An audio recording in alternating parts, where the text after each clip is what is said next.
ने आज कैबिनेट की है। मुझे इस बात की प्रसन्नता है कि हमारे मंत्रिमंडल के सभी माननीय मंत्रीगणों के साथ, माननीय उप मुख्यमंत्रीगणों के साथ, और हमने जो निर्णय किए हैं वो भी माँ अहिल्या के उस शासनकाल को स्मृति में रखते हुए आज का दिन ऐतिहासिक बनाने का प्रयास किया गया है। मुझे इस बात की प्रसन्नता है कि आज जब हम यहाँ अहिल्या माता की नगरी में आए तो सबसे पहले हम माँ अहिल्या के उस किले में उनकी राजगद्दी को नमन करते हुए माँ नर्मदा के पूजन आशीर्वाद के बाद मीटिंग में गए, और खास करके दोनों पक्ष के हमारे होलकर वंश के यहाँ के रिचर्ड साहब जो वर्तमान में राजगद्दी के उत्तराधिकारी हैं, और माँ अहिल्या के मायका पक्ष से हमारे राम शिंदे जी जो चेयरमैन महाराष्ट्र लेजिस्लेटिव काउंसिल के भी माननीय अध्यक्ष हैं, वो हमारे बीच मौजूद हैं और मौजूद थे, जिनके आधार पर हमने अहिल्या माता के दोनों वंशों से जुड़ करके इस भावना को प्रकटीकरण किया है। कुछ निर्णय आज हमने और अहिल्या माता को दृष्टिगत रखते हुए किए हैं। एक तो खास करके हमारी अपनी सामाजिक समरसता की भावना का जो अहिल्या माता का भाव रहा है, इसी आधार पर डॉक्टर भीमराव सामाजिक विज्ञान विश्वविद्यालय को 25 करोड़ राशि देकर के हमने हमारी जो अंबेडकर विश्वविद्यालय महू में है, इसका विधि संकाय को और अन्य आधारभूत संरचनाओं के लिए ये राशि देने की घोषणा की है, जिस आधार पर हमारा अंबेडकर विश्वविद्यालय और अच्छा हो। आपकी सबकी जानकारी में रहेगा, डॉक्टर भीमराव अंबेडकर की जन्मस्थली महू है और हमारी सरकार भारतीय जनता पार्टी की पूर्ववर्ती सरकारों ने ही उस स्थान को एक तरह से तीर्थ स्थल के रूप में विकसित किया है।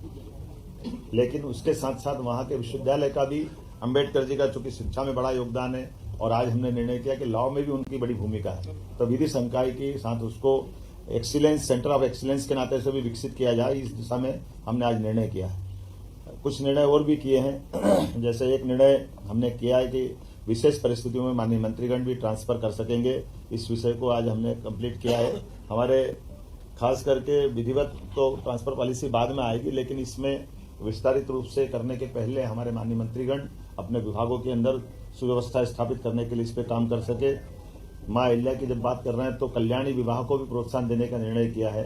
हमारी विधवा बहनें या परित्यक्ता बहनें अपना पुनर्जीवन एक विवाहित रूप में आगे निकाले, इसलिए मुख्यमंत्री कन्यादान योजना तो चलेगी, लेकिन खासकर हमारी सरकार इस दिशा में कल्याणी बहनों के जीवन को बेहतर बनाने की दिशा में पूरे प्रदेश में इस अभियान चला करके इसमें प्रति विवाह 2 लाख की धनराशि जो हमारी इस योजना का हिस्सा रहेगी, इस पे हम काफी काम करने वाले हैं। खासकर बीच में ऐसे निर्णय तो बहुत सारे हैं, जैसे हमने आज अपने 3 नए जिलों में हमने चिकित्सालय की बात की है, तो पीएम एयर टैक्सी के माध्यम से कल जो आर्गन डोनेशन का बड़ा प्रयोग हुआ है भोपाल में, जहां हमने ग्रीन कॉरिडोर बनाकर जबलपुर से एयर टैक्सियों का उपयोग करते हुए दोनों तरह से ब्रेन और हार्ट ट्रांसप्लांट करने में सफलता पाई है। ये बड़ा निर्णय है। मैं मान के चलता हूँ कि हमारा चिकित्सा विभाग और ये जो शासन की योजनाओं के समेकित रूप से इसी प्रकार के प्रयास चलना चाहिए। आज एक और निर्णय हमारा किसानों से संबंधित हुआ है। हमारी लोकमाता के जमाने में भी उनने किसानों को कुएं से पानी लेकर के खेती को प्रोत्साहन देने के निर्णय किए थे और बगीचे लगाने के लिए प्रेरित किया है।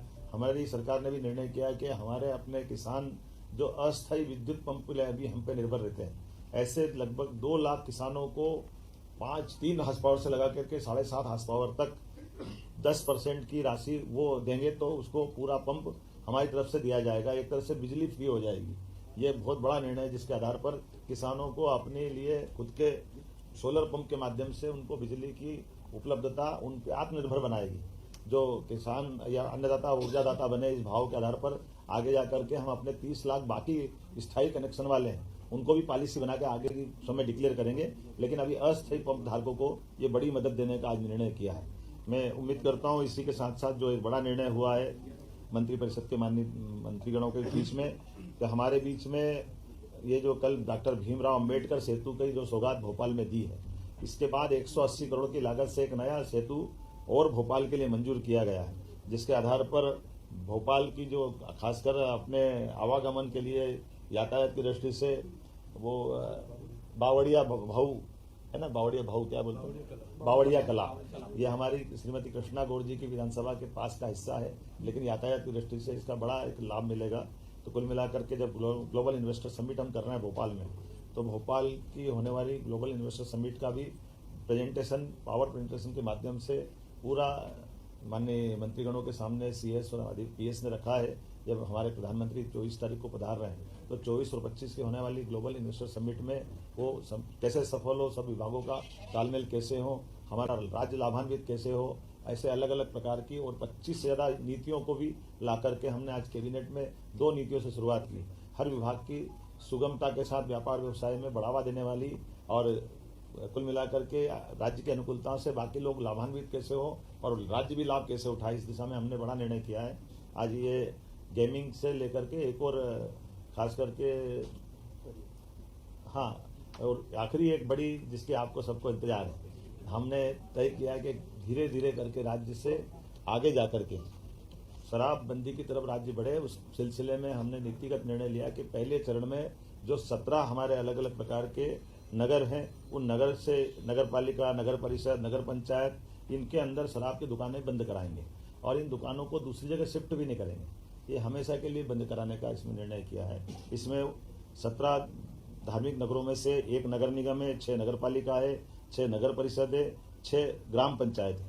और ये जैसे उज्जैन नगर निगम संपूर्णतः शराब की दुकानों से बंदी रहेगी। दतिया नगर पालिका, यहाँ भी यही पूरी शराब बंदी रहेगी। पन्ना ये भी नगर पालिका है, नगर पालिका क्षेत्र में शराब की दुकानें बंद रहेगी। मंडला नगर पालिका, मुल्ताई नगर पालिका, मंदसौर पशुपतिनाथ की नगरी, ये भी इसी प्रकार से इनके साथ बंद रहेगी। मैहर की माताजी का नगर पालिका क्षेत्र ये शराब की दुकान से प्रतिबंधित रहेगा। ओंकारेश्वर की नगर परिषद, महेश्वर की नगर परिषद, मंडलेश्वर की नगर परिषद, ओरछा और चित्रकूट की नगर परिषद और अमरकंटक, खास करके चित्रकूट और अमरकंटक हम सब ध्यान दें इस मामले में। ये हमारी धार्मिक आस्था के वैसे सभी केंद्र हैं, ये सभी नगर परिषदों में हमने शराब की इसी नीति के आधार पर दुकानें बंद करने का निर्णय किया है।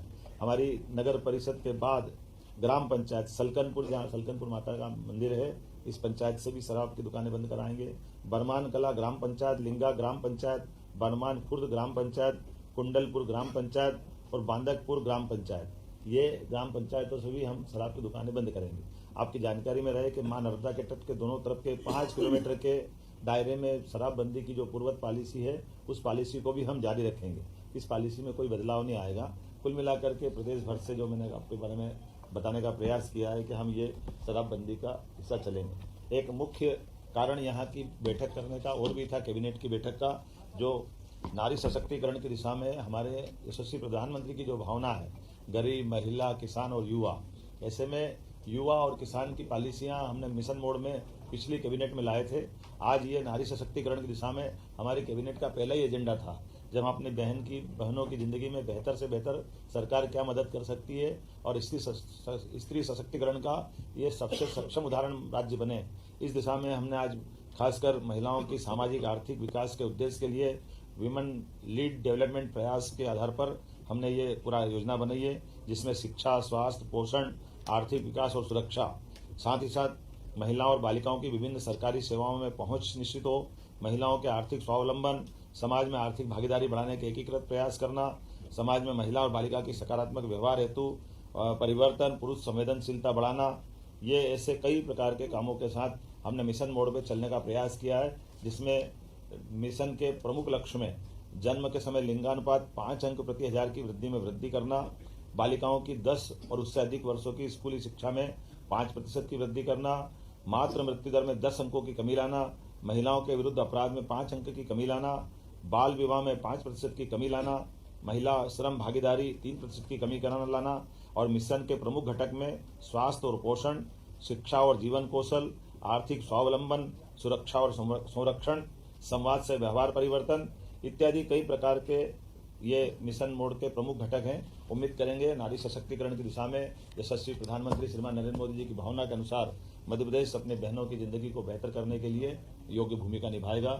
ऐसे और कई सारे विषय हैं, लेकिन आज तो आनंद है इस बात। आज मोहन यादव की कैबिनेट अहम बैठक हुई। बैठक में सीएम मोहन यादव और मंत्रियों के बीच कई अहम मुद्दों पर चर्चा हुई, जिसके बाद प्रस्ताव को मंजूरी दी गई है। वहीं कैबिनेट बैठक के बाद खुद सीएम मोहन यादव ने प्रेस कॉन्फ्रेंस कर कैबिनेट में लिए गए फैसलों की जानकारी मीडिया को दी है। कैबिनेट बैठक में ऐतिहासिक फैसला लिया है। सीएम मोहन यादव ने महेश्वरी में हुई कैबिनेट बैठक में ऐतिहासिक फैसला लिया है। खरगोन के महेश्वरी में मोहन यादव ने 17 धार्मिक नगरों में शराब पर प्रतिबंध लगाने का फैसला लिया है। इसके तहत 1 अप्रैल से प्रदेश के 17 धार्मिक नगरों में शराब की दुकानें बंद हो जाएंगी। वहीं मंत्रियों की विशेष परिस्थितियों में तबादले का अधिकार दिया गया है। कैबिनेट बैठक की शुरुआत वंदे भारत गीत से हुई। कैबिनेट बैठक लोक माता देवी अहिल्याबाई होलकर को समर्पित की गई है। मुख्यमंत्री के सामने टेबल पर अहिल्या माता की प्रतिमा रखी गई थी। कैबिनेट के पहले ही अहिल्या घाट पर मंत्रियों के साथ समर्थन पूजा की गई। प्रति विवाह 2 लाख की धनराशि कल्याण विभाग में किसानों से संबंधित अस्थायी पंप धारकों को सुविधा दी जाएगी। भोपाल किले को नया सेतु मंजूर किया गया है। बावड़िया कला के लिए 25 से अधिक नीतियों को लाकर पास किया गया है। 17 अलग अलग जिलों में शराब दुकानों को बंद किया जाएगा। हमारी सरकार शराबबंदी की तरफ बढ़ रही है। इन शराब दुकानों को पूरी जगह से स्थानांतरित भी किया जाएगा। आज की नारी शक्तिकरण की दिशा में पहला एजेंडा था कि वुमेन लीड डिपार्टमेंट को ध्यान में रखने से योजना बनाई गई थी। तो साथियों